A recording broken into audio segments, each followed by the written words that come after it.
Hi, welcome guys. I wanted to spend a little bit of time exploring fear and just what we can do about it when fear is here. In this unprecedented state of the world, a global pandemic, I've been hearing more and more just uncertainty, overwhelm, anxiety, an actual physical experience of fear in the physical body. And fear can be a catalyst to shutting down. And it can also be a catalyst to creating the very opposite of what we want to create in the world. So I want to spend a little bit of time today sharing with you some ideas about fear and then some tools that can make a difference to you right now. First and foremost, understanding that reactivity comes from fear is paramount. There's people out there who are trying to control.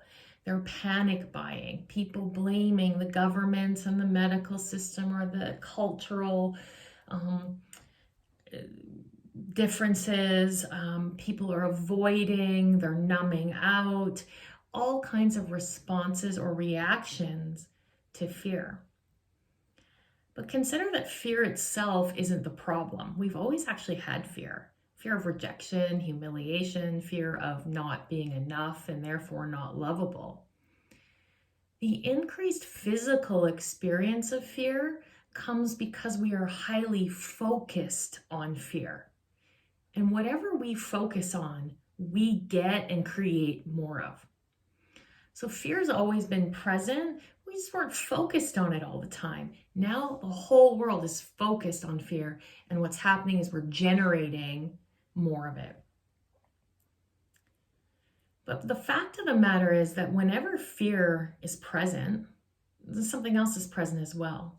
And that something else is possibility.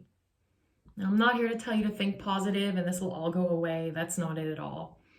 But I'd love to suggest to you that fear and possibility have always coexisted.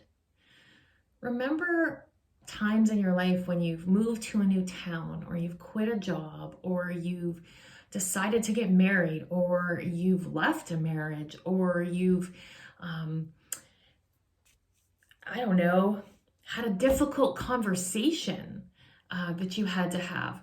Fear may have been present, but there was also a new possibility available to you on the other side of that fear. The way to the possibility was through the fear. Fear and possibility always coexist, but we are highly focused on the fear right now and not so focused on the possibility. Something else is going on, and that is that we as a culture tend to resist fear. We see it as weak, bad, or some flaw in ourselves.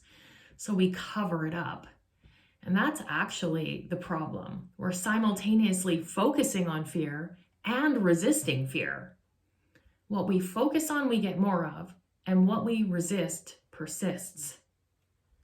So how then do we move from this sensation of fear, the physical sensation of fear, the fear in our minds, and into possibility to experience more peace and more power in our lives right now? Well, the first thing I can tell you is to stop trying to get rid of fear. Imagine that fear is like a little toddler. Whenever you take that toddler out of its comfort zone, it will scream and cry and throw a temper tantrum and say, I want to go home. This is all new. I don't like this. It's uncharted territory. Now, of course, we would pick up the toddler. We would acknowledge the toddler. We would comfort the toddler.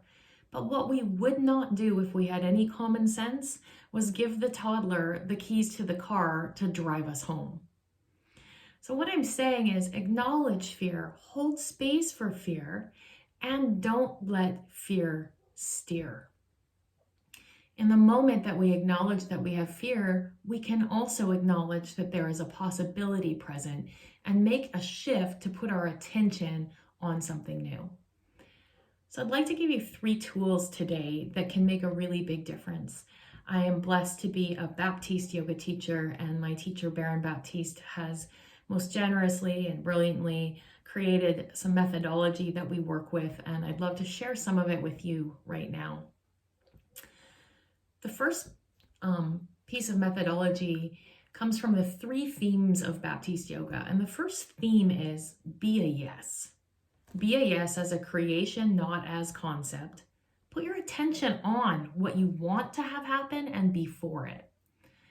So being a yes is very different than the state that most of the world is in right now. Consider that most of us are focusing on, I don't want to get sick. I don't want to lose my job. I don't want to be broke. I don't want to be isolated. I don't want to be told what to do. And literally, we're putting fingers in the dam to prevent all of those things from happening. And what happens is we get very little energy left to put our attention on what we want to create. And what if you made an intentional shift to, I'm a yes for being healthy. I'm a yes for not spreading this virus. I'm a yes for long-term security, and maybe that requires that I have to learn something new. I'm a yes for connection. I'm a yes for choice. I'm a yes for wonder and exploration about what's possible right now. There's a whole different kind of energy around yes.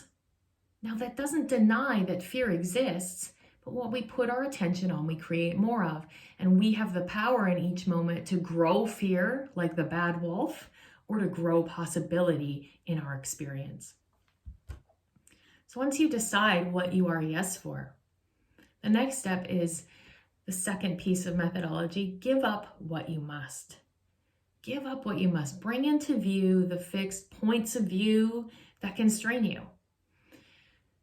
Now, a lot of people get it's a little tricky here. They say, well, I could give up fear. Unfortunately, you can't. You can't give the toddler away. You have to take care of the toddler. The toddler is here to stay. Fear is here.